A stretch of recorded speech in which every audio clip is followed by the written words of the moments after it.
साल्टे film प्रडाक्शननि बेनाराव अख्रां गंसे आबुं बर' सावथुनखौ मैया बेखेवबाय चिरांनि खुंग्रिं बाथाबारियाव। आथिखालाव बर' सावथुन मुलुगाव गोबां बिहोमा होबाय थानाय प्रबीण बर' एबा मैथा बर'नि बिथोन होनाय देग्लाय बोसोरनि साल्टे फिल्म प्रडाक्शननि बेनाराव दिहुनजानाय आबुं बर' सावथुन अख्रां गंसेखौ थांनाय हराव चिरां जिल्लानि सिङाव थानाय खुंग्रिं बाथाबारि गामियाव बेखेवो चिरां जिल्ला बड' सिने आर्टिस्ट एस'सिएशननि आफादगिरि बिबिका बसुमतारिया, जेराव गोबां नायगिरि रायजो राजाफोरनि अनसायनाय मोननो हादों। मख'नो गोनांनि बे सावथुन बेखेवनाय हाबाफारिजों लोब्बा लाखिनानै मोनसे प्रिमियार श'बो लानाय जायो, जेराव अख्रां गंसे सावथुननि दिहुनगिरिजों बिथोनगिरि लोगोसे रोजाबगिरि गासै फावखुंगुर फावगिरिफ्रा एबा बे सावथुनजों लोब्बा गोनां सुबुंमोनहा गोबाङानो बाहागो लायो, जेराव बिथांमोनखौ मान होना बरायो आर'नाइजों। बे सावथुन बेखेवनाय आरो प्रिमियार श'आव बिथोनगिरि प्रबीण बर' एबा मैथा बर'जों लोगोसे गुबुन फावखुंगुर फावखुंग्रिमोनहा बाहागो लाना खौरां बिजोंनि गेजेरजों बे अख्रां गंसे आबुं बर' सावथुनखौ रायजो राजाखौ अनसायनो खावलायहरो। गिबियावनो खौरांगिरि बयनिसिमबो आंनि अननाय आरो सिबिनायखौ बावहरग्रोबाय। दा दिनै जानाखि आंनि स्क्रिप्ट आरो डिरेक्सनजों दिहुनजानाय अख्रां गंसे सावथुन, बे अख्रां गंसे सावथुना दिनै बेखेवजेननाय जाबाय।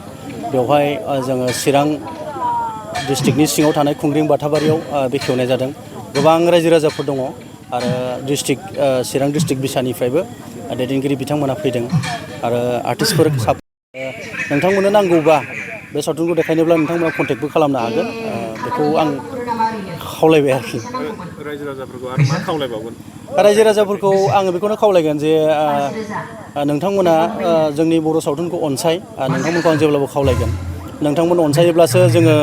जोंनि सावथुन मुलुगाबो थांना थागोन। बे सावथुन मुलुगनि गेजेरजोंबो गोबां सुबुंफ्रा माने एंगेज जाना थानो हायो। बेबो मोनसे पार्ट टाइम जब बायदि आं बेखौ सिगांनिफ्रायनो बुंबाय थायो। बेनिखायनो जोंनि सावथुन मुलुगखौ फोथांनोब्ला रायजो राजाफ्रा पार्टिकुलार रायजो राजाफ्रा अनसायनांगोन आरो जोंनि इन्टेलेक्सुयेलफ्राबो अनसायनांगोन। गोबां आर्टिस्टफ्राबो फ्राय आर्टिस्टफोरखौबो जों नुयो फाव खालामबाबो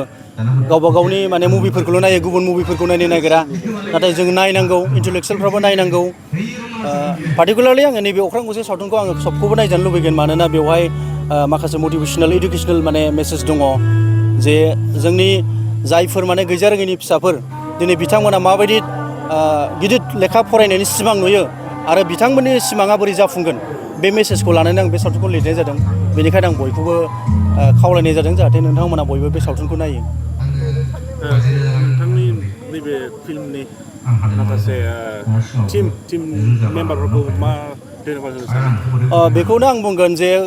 दिनै जोंनि बे अख्रां गंसे सावथुनाव जायफोर बिथांमोना फाव खालामदों आरो बेवहाय थुलुंगा होनाय गोबां जाय बिथांमोनखौ जोङो मोखाङाव नुवा नाथाय सिङाव थानानै गोबां थुलुंगा होयो, बिथांमोन बयखौबो आंनि गोसो गोरबोनिफ्राय अननाय सिबिनाय बावहरगोन। बिथांमोना थोजासे हाजासे खस्थ' खालामदों, जायनि जाहोनाव बे सावथुनखौ जोङो 12 दिननि गेजेरावनो जों दिहुननो हादों आरो 12 दिननि गेजेराव दिहुननाय सावथुना माबायदि जायो नोंथांमोना रायजो राजाफोरनिफ्रायनो मोनथिखागोन। जिहेथु दिनै सावथुना अपेनिंबो जाबाय आरो रायजो राजाफोरनिफ्रायनो नोंथांमोना बे मेसेजखौ मोनगोन। बेनिखायनो आङो स्पेसियेलि गासै टिम बयखौबो आंनि गोसो गोरबोनिफ्राय अननाय आरो सिबिनायखौ बावहरबाय। सिगाङावनो आङो खौरांगिरिफोरखौ खुलुमनाय जासिहरग्रोयो। दिनैथ' जोंना अख्रां गंसेनि प्रिमियार श' जागासिनो दङ आरो बेयावहाय आङो जेबायदि रल मोनदों, आदाया मैथाया जेबायदि जोंनो बोसोन होदों, जेबायदि गाव सुजुदों, बेयाव जेबायदि आं रल मोनदों, बेयाव आं थारैनो सासे गोरिब न'खरनि फिसाजो आरो बेयाव आङो लेखा फरायो सासे माने आं एथबांबो खोन्थाजोबनो थांला, जाय रायजो राजाफ्रा सोरबा सोरबा नायाखैबो जानो हागौ नालाय, माने फरायनो गोसो जायो खिन्थु थाखा फैसा गैया, बेफोरबायदि आंखालनि माने माखासे बेयाव रल दङ। गोरिब न'खरनि एसे दुखुथियाफोरनि बेफोरबायदि रलखौ मोनदों आरो आङो माने बेफोरबायदि रलखौ मोननानै आं थारैनो गोसोखौबो दुखु मोनदों। माने होनबा जोंनि गासिबो बर'फ्रा सोरबा सोरबा माने सुबुंफ्रानो आरो बर'फोरल' नङा, गासिबो सुबुंफ्रानो सोरबा सोरबा बेबायदि आंखालाव दं नालाय, बेफोरबायदिखौहाय मेसेज होदों आरो आदा मैथाया। बेनिखायनो आं बिराद गोजोननाय मोन्दों बेबायदि रलखौ मोननानै आरो। नैबे फिल्मखौ नायनो थाखाय रायजो राजाफोरखौ माबायदि खावलायनो गोसो जायो? आङो बिराद नायजानो लुगैदों, मानो होनबा बिराद मोजां मुभि बियो सावथुन, माने आंनो एक्साइटेड जादों बेखौ नायनो थाखाय। माने टेकनिशियान माखासे बाजेटनि बायदि खमबाबो बिराद मोजां जादों बे फिल्मा, आं बेखौ होनो आरो।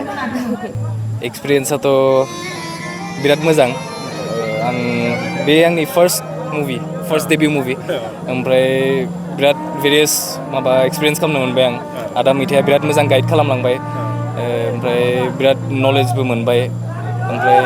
फिल्म आं गोदो खालामदोंमोन बाट एज ए लिड बोरै माने एक्जिकिउट खालामनांगौ बेखौ बारा मिथियामोन आइडिया गैयामोन बाट बिराद मोजां गाइड खालामनानै आदा मैथाया दिनै बे सावथुना नै प्रिमियार जाबाय ओमफ्राय आंनि को एक्ट्रेस पुजा मुसाहारियाबो बिराद सापर्ट खालामदों आंखौ ओमफ्राय बिराद गोबां सोलोंनो मोन्दों आं बिसोरनिफ्रायबो ओमफ्राय गोबां सिनियर आर्टिस्टफोरनिफ्रायबो आयं दांखोल लोगोमोननिफ्राय बिसोरनिफ्रायबो बिराद सोलोंनो मोन्दों आरो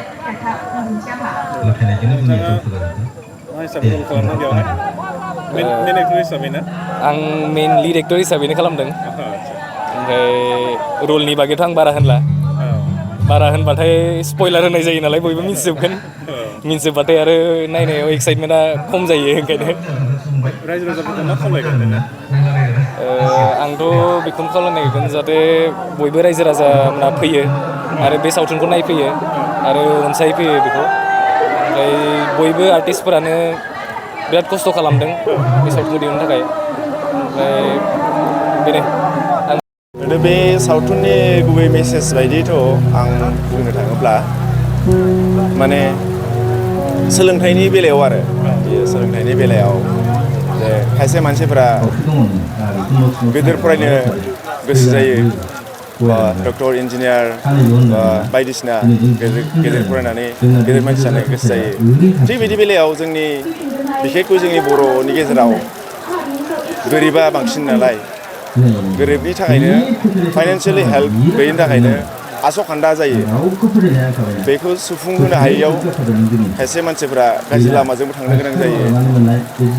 बेखिनि मेसेजखौनो बेयाव होनो सानदों जे फाइनान्सियेलि हेल्प गैयिनि थाखाय मानसिया मा खामानि मावनांगौ जायो बबे लामाजों थांनांगौ जायो थिग बिदि आरो दा बेयाव केरेक्टार हिसाबै बिबेकआ एज ए हिर' हिसाबै रल लादों बियो गावनि मोजां मोननायनि जि माने साननाय आसा मिजिंखौ साक्सेस खालामनो थाखाय गावनि लाइफखौ सेक्रिफाइस खालामो आरो बिनि बिफाफोरनिफ्राय बेखौ थारमाने फाइनान्सियेलि हेल्प होयो आरो फरायनायाव थिग बिदि मोनसे मेसेज दं आरो माने रायजो राजाफोरखौ मा खावलायगोन दा रायजो राजाफोरखौथ' मा खावलायबावनो दा फिल्मखौ नायबा मिथिसिगोन जेनेबा माबायदि जानांगौ मेसेजखौ फिल्मावनो होखाबाय जेला दा रायजो राजाखौ बेखौनो खावलायगोन आङो जाहाथे हायोब्ला गोरिब सोरबा गोसो जानाय मानसिफोरखौ बा माबा मोनसे मोजां जानो हास्थायनाय मानसिफोरखौ गोरिब मानसिफोरखौ हायोब्ला फाइनान्सियेलि हेल्प खालाम आरो बिसोरखौ बिदिनो एनकारेज हो जाहाथे जोंनि गेजेराव बेबायदि आंखाला गैया जालाङो जोंनि बर' समाजनि गेजेराव गैया बा आंखाला गैया जालाङो आं बेखौनो खावलायगोन आरो रायजोफोरखौ मा रल लादों आदाया बेयाव आंबो सासे डक्टरानो जेनेबा बेनिफ्राय बे एक्ट्रेसजों जोङो एखे बेटसआव थायो डक्टर स्टुडेन्ट हिसाबै डक्टर जालाङो बेनिफ्राय आंबो एसे जेनेबा एसे लाभ जायो आरो जेनेबा जों सानैजों बेबो मोनसे बायद'आव एक्ट्रेसआबो आंजों लाभ जायो बिदिनो आरो बेनिफ्राय आङो उनाव सेक्रिफाइस खालामनांगौ जायो आरो लाभखौ पियरलि थारमाने मेनलि जाय माने सेक्रिफाइस खालामनानै गोसो गोरबोनिफ्राय टेक खालामनानै फाइनान्सियेलि हेल्प होनानै जाय लाभ खालामदों बियो साक्सेस जायो आरो डाइरेक्टरफोरनि सारजों लोगोसे बे सावथुननि गासैबो टिमनि मेम्बारफोरखौ मा बुंनो सानो गासैबो टिमनि गासै मेम्बारफ्रानो थिगानो दं स्पेसियेलि एज ए डाइरेक्टर हिसाबै जोंहा बे प्रबिन बर'आ बे जाबाय सिमोन सापरिनि मोजाङानो डिरेक्सना मोजाङानो जादों फिल्मनि जि माने मटिभेसनफोर मोजाङानो जादों ट्रेन्जेक्सनफोरा मोजाङैनो जादों लिंकफोरा मोजाङैनो जादों थिगानो दं गासै पारफरमेन्स आर्टिस्टफोरनि पारफरमेन्सफोरा थिगानो जादं आं मोनथाम मोनब्रै सिनखौ नायबाय कमप्लिट नायनाय जायाखै दा मोजाङानो जादों बायदि मोनदों आङो जेखिनि नुदों अके थेंक इउ आर्टिस्ट हिसाबै गिबि गिबियावनो बयनिसिमबो आंनि गोसो गोरबोनि खुलुमनायखौ जासिहरग्रोनाय जाबाय थ' दिनैनि थारिखआवहाय जोंहा चिरां जिल्लायावहाय जोनोम मोननाय बे अख्रां गंसे फिल्मखौ दिनै प्रिमियार श' खालामनाय जादों आरो बे अख्रां गंसे फिल्माव आङो एसे कमेडियान हिसाबै रल खालामदों बेनिफ्राय आङो खोब मोजां मोनदों खारन जोंहा स्क्रिप्ट राइटार आरो डाइरेक्सन हिसाबै दङ प्रबिन मैथा बर' बिथाङा थ' बिथां मैथाजों आंनि थाखायबा मोनसे फार्स्ट टाइममोन बियो जेराव आं बिथांमोनजों रल खालामफानो मोन्दों आरो बे अख्रां गंसे फिल्मावहाय एसे एक्टर हिसाबै जोंहा रल खालामदों बिबेक एसे हिर'नि आरो हिर'इन हिसाबै जोंहा दङ बिनानाव फुजा थ' बिथांमोनहाबो खोब मोजाङैनो फाव खालामदों आरो आं सबसे मोजां मोनदों गोसोआव जे बियो मोनसे ससियेल फिल्म जादों जोंनि समाजावहाय बर' समाजावहाय जोङो फरायनायनि गेजेरजों गावनि आथिङाव माबायदि गसंनांगौ आरो खस्थ'नि गेजेरजोंब्लाबो जोङो फरायनानै गावखौ साक्सेस खालामनो हायो बेनि मोनसे मोजां मेसेज फैदों बेनिफ्राय गोरिब न'खरनि सुबुंफोराबोदि एसे डक्टर जानो हायो इन्जिनियार जानो हायो बेखौ बे फिल्मावहाय दिन्थिनाय जादों थ' खोब मोजां मोनदों आङो थ' आसा खालामो गोबां बर' सुबुंफोराबो बे फिल्मखौ अनसायगोन होननानै आं आसा खालामदों आं खोब गोजोननाय मोनदों दिनैनि थारिखआव जे बे फिल्मखौ गोबां नायगिरिफ्रानो नायनो फैदों बेनिफ्राय आं जेरैबायदि आसा खालामदोंमोन जे बे फिल्माव फाव खालामनो मोननानै जे गोबां बर' सुबुंफ्रानो अनसायगोन होननानै आं बेखौ दिनैनि थारिखआव नुनो मोनदों थ' फिल्मनि काहानिया बेनो जे जोङो फरायनायनि गेजेरजों गावनि गोरिबारि न'खरखौहाय उदां खालामनो हायो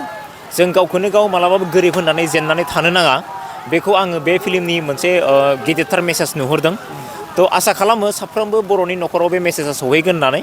आरो आसा खालामो जे बे फिल्मखौ बयबो बर' सुबुंफ्रा अनसायगोन होननानै आरो आं प्रडिउसार बिथांखौबो साबायखर होयो जे प्रडिउसारा जे गोबां मोनसे आसा खालामनानै बे फिल्मखौ दिनै मोगथां महर होबाय बेनि थाखाय आं प्रडिउसार बिथांनिसिम रोजा रोजा साबायखर आरो उननि बेलायावबो जों बिथां प्रडिउसारमोन बायदि प्रडिउसार मोनबाय थागोन होननानै आं आसा खालामो आरो आङो प्रबिन बिथांनिसिम रोजा रोजा साबायखर जे बिथाङा खोब मोजां स्क्रिप्ट लिरदों आरो बे फिल्मावहाय आंखौबो फाव खालामनो सुबिदा होनायनि थाखाय आं बिथांनिसिम आंनि गोसो गोरबोनिफ्राय रोजा रोजा साबायखर जासियो आरो आसा खालामो बे अख्रां गंसे फिल्मखौ साफ्रोमबो बर' सुबुंफ्रानो अनसायगोन होननानै जिथुनाखि नैबे अख्रां गंसे सावथुनखौ बानायनाय समावहाय नोंथांमोनाबो रल लाबाय बायदि केरेक्टारावहाय नोंथाङा माबायदि एक्सपिरियेन्स मोनदों टिमनि गेजेरजों बे अख्रां गंसे फिल्मावहाय आङो फार्स्ट टाइम जुदि बुंनो थाङोब्ला आरो फार्स्ट टाइम सासे बोराइनि रल खालामदों थ' बे हिसाबै आं खोब गोजोननायबो मोनदों आरो आं जोबोद एक्साइटेडमोन जे आं सासे बोराइनि रलखौ साक्सेस खालामनो हागोन ना हाया खारन माने आं मालाबाबो बोराइनि रल खालामफेराखैमोन आंखौ जाबायदि मेकआप खालामदों जाबायदि गेटआप खालामदों थ' आंनो सानाखैमोन जे आंखौ बेबायदि नुगोन होननानै थ' बिनिफ्राय बिथां मैथाया आंखौ गोबां हेल्प खालामदों बेवहाय जे नों हागोन होननानै आंखौ लिंहरदों आरो आंखौ एक्टिं खालामहोदों आंबो खोब मोजां मोनदों आरो आङो बिनि थाखायनो खोब खुसिबो आरो दिनैनि थारिखआव जे मोनसे गोदान मोनसे रलावहाय आंखौ बे फिल्माव नुनो मोनगोन रायजो राजा नोंथांमोना थ' आसा खालामो आंनि बे केरेक्टारखौबो नोंथांमोना मोजां मोनगोन होननानै नैबे अख्रां गंसे जिहेथु जि बहनदों खस्थ' खालामनानै प्रडिउसारा बे खस्थ'नि बिनिमयआव खोब माने गाव मोजाङै मोजां खालामलाङोबा फारसेथिं प्रडिउसार थाबाल' जाया प्रडिउसारजों लोगोसे प्रडिउसारा बहनग्रासो सोरबा लिरग्राया लिरग्रासो नाथाय आर्टिस्ट गैयाबा गाग्रा गैयाबा आर्टिस्ट गैयाबा बेयावबो सिनेमा जाया आरो आर्टिस्टजों प्रडिउसारजों थाबायलायनो प्रडिउसारा बहनबाय स्क्रिप्ट राइटारा लिरबाय डाइरेक्टरा डाइरेक्सन खालामबाय नाथाय आर्टिस्ट हांगिया बावबो सिनेमा जाया बिनिफ्राय जाहैबाय आर्टिस्टबो थाबाय प्रडिउसार थाबाय नाथाय अडियेन्स पाब्लिक नायाब्ला बेयावबो सिनेमा जाया आंनि साननाय दै आं गायै गायै 41-44टा दा देग्लाय बोसोराव मोनब्रै गाबाय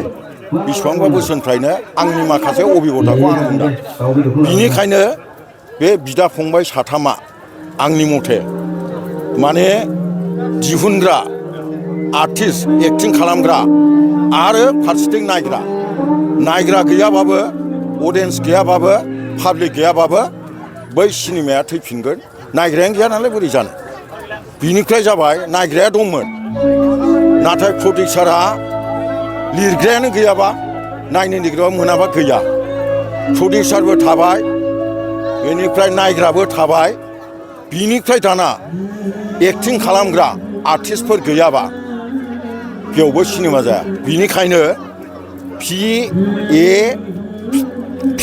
मोनथाम बा PAO बे मोनथामा लोगो जानांगौ बिदा फंबाय P माने प्रडिउसार A माने आर्टिस्ट O माने अडियेन्स बा P खौ होबाय पाब्लिक बेजोंसो सिनेमा जाय बहनग्रा बहुद माने खस्थ' खालामनानै लिरनानै गाव मिजिं थांखि लानानै कालसार बर'नि हारिनि बे हारिनि कालसारखौ जिहेथु बेबो जास्ट मिडियाजों जेरै जाथिखौ कालसारखौ जाथि माबा माबिखौ एसे फोथांनानै दोनो स्प्राइड खालामो मानसिनो खिथायो थिग सिनेमायाबो मोनसे बेबायदियैनो मिडिया जेरै बेबायदियैनो खिथालांनाय बर' जाथिनि कालसारनो जानायनो लोंनायनो ओमफ्राय बेबायदि आखल आखुमोन बिदि खालामोमोन बिदि थायोमोन बेफोरखौ खिन्थिलांनाय दा बिनिखायनो बुंनो थाङोबा बे बिदा फंबाय साथामा नांथारगौ सिनेमायाव बा मोनसे गैयाबानो सिनेमा जाखाया दा बेबायदियैनो किसुमाननि खेथ्रआव किसुमाननि न'खरजों गोरोबनायबो जानो हागौ बिसोर भुल बुजिनो हागौ खिन्थु बास्तब बेबायदिनो जोंनाव माखासे जाथायफोर जाबोयो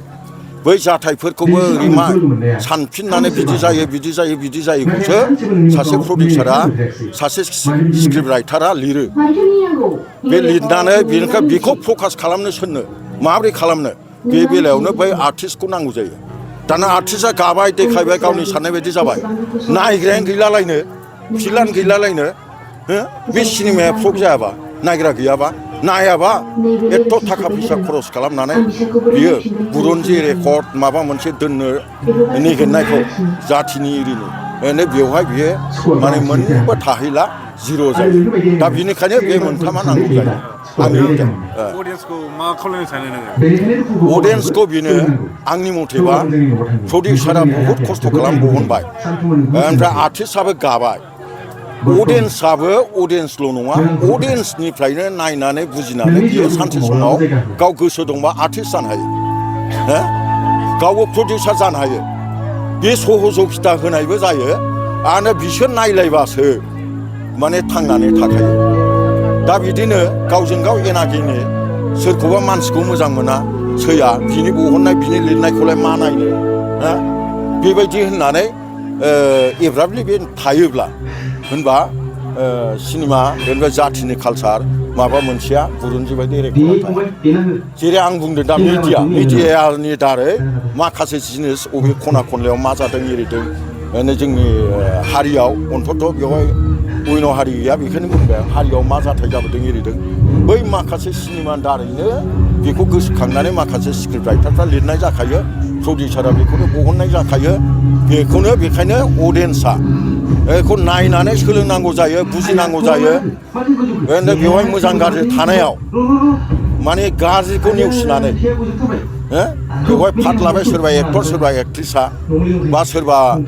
डाकु गुन्दा फिल्म बस लाबाय फिल्म बसनिखौ जेनेबा बे गाज्रि आखु दिन्थिबाय बैफोरखौ जेराव माने नंखाया नेगेटिभ बै आखलखौ नागारनानै मोजां जिहेथु दङ बेखौ बिजिरनानै सायख'ना लानाया पाब्लिकनि अडियन्सनि बिनिफ्राय मोनसे आङो आंनि साननायजों आं बुंगोन बैबायदि अडियन्स बैबायदि आर्टिस्ट बैबायदि प्रडिउसारा गावनो थिग नङाबा नाथाय बेबो फिल्म जाया मानो होनबा प्रडिउसारा थिगमोन आर्टिस्टआ थिगमोन सोरबा माबाया थिगमोन साननायफ्रा नाथाय सासे आर्टिस्टखौ बियो इन्टारभिउ लाया मोजां गाज्रि थाखानि लालसायाव सोरबा माने फिस होलायनानै हाबनो नागिरनायाव बेखौ 20,000 30,000 50,000 फिस लानानै बेखौ एक्टरनि फाट होबाय खोथा एक्टरनि फाटआव बे देखायनो रोङा देखायबाय देखायनानै बिनि माखासे बिहेभ बेबहारफ्रा थिग नङाबा बेखौ पाब्लिकआ अडियन्सआ नायनाय नङा बे नेगेटिभ जागोन बियो बै सासेनि थाखायनो जाय बिराद खस्थ' खालामनानै 5-6 लाख थाखा खरस खालामनानै दिहुनदोंमोन बेयावनो माइनास जाबाय फ्लप जाबाय पाब्लिकआ नायला बे फिल्म जगतनि मानसिखौनो मोजां नङा होननानैबो बुंसिगोन सासेनि दायावनो एथ' आर्टिस्टआबो बदनाम जाबाय सिनेमा जगतआनो बदनाम जाबाय मिथिबाय बेबायदि जालाङो आरोखि बिनिखायनो दा खोब माने आर्टिस्टआ माखासे आखु दिन्थिनाय एरि दिन्थिनाय गावनो पलाइट जेन्टेल माबा जाखानाय बाजाज बाइक लानो गोसो गुदुं सुबुंफोरनि थाखाय मोजां खौरां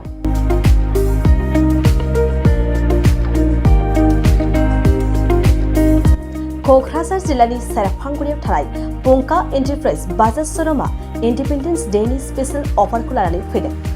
बे श'रुमाव थांनाय 1 आगस्तनिफ्राय 31 आगस्तसिम इन्डिपेन्डेन्स डेनि स्पेशल अफारजों लोगोसे एक्सचेन्ज होगासिनो दं। बायग्रा सुबुंफ्रा एसेल' बिबांनि रां होग्रोनानै प्लेटिनियानि गासैबो बाजाज सिटिनि गासैबो मडेल आरो पालसार 125नि गासैबो मडेलफोरनि बाइकखौ आरसि इन्सुरेन्स लाफानानै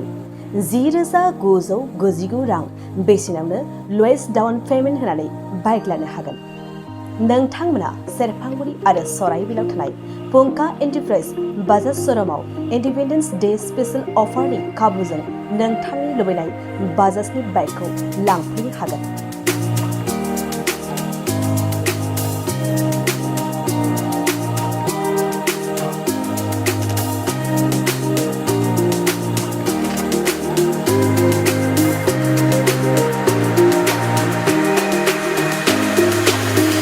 खाबुफोरा जादों 5 लिटार पेट्रल फ्री, गंसे हेलमेट फ्री, बाइक बायगिरिफोरनो 1,000 रां केशबेक हरफिननाय जागोन। जुदि नोंथांमोना गोसो दंब्ला आबुङै मिन्थिबावनो थाखाय नैबे मबाइल नम्बर 9395303476 आरो 9101547892 आव थोंजों सोलायलांनो हागोन।